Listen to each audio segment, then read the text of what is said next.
더불어민주당이 청주 상당 국회의원 재선거에 대한 인선 작업에 착수합니다.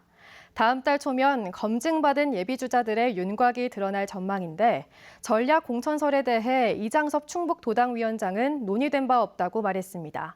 차기 충북지사 출마가 거론되는 노영민 전 대통령 비서실장은 다음 달 거취를 표명할 것으로 전해졌습니다. 정재영 기자입니다.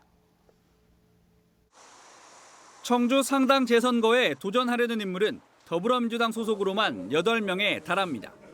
당규상 당의 검증을 통과해야 예비후보 등록 자격을 주기 때문에 현재까진 1명만 이름을 올린 상태입니다. 예비주자 검증과 인재 영입 등을 담당할 민주당 재보궐기획단이 구성을 마치고 곧 인선 절차에 들어갑니다. 기획단에 합류한 이장섭 민주당 충북도당 위원장은 기자들을 만나 심사는 오래 걸리지 않을 것이라며 다음 달 초면 검증된 예비후보 등록자들이 나타날 것이라고 말했습니다. 이미 지역에 열심히 뛰는 분들이 있다면서 대선과 함께 치러지는 이번 재선거는 정권의 중간 평가 성격을 보였던 과거와 달리 지역 위에 뛸 사람 고르는 게 중요하다고 강조했습니다.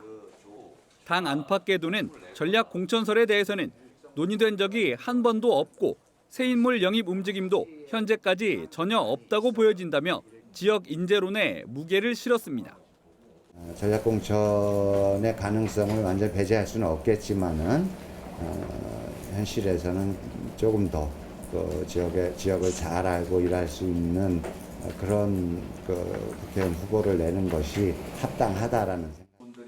내년 6월 지방선거 공천에 대해서도 지역을 위해 성실히 일할 수 있는 사람을 큰 원칙으로 삼겠다며 상당 재선거에 대한 생각과 궤를 같이 했습니다.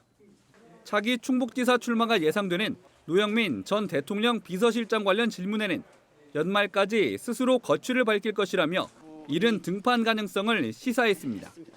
제가 좀 조심스럽기는 합니다. 그런데 아마도 올해 내로 아주 조만간 본인이 입장을 표명할 것으로 그렇게 생각하고 있습니다.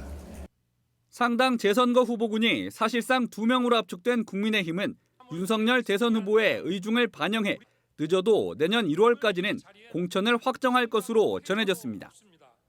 변수가 없다면 신동현 정우택의 2파전이 예상되는 만큼 시간적 여유를 마라톤 대회와 자연 정화 활동, 헌혈 캠페인 등 이미지 만들기에 집중하는 모양새.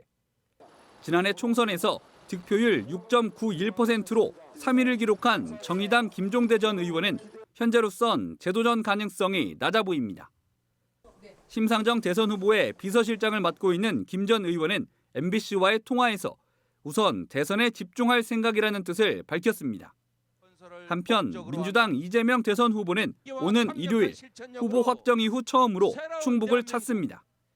오늘 시작으로 청주 육거리 시장, 괴산을 차례로 방문할 예정입니다. MBC 뉴스 정재영입니다.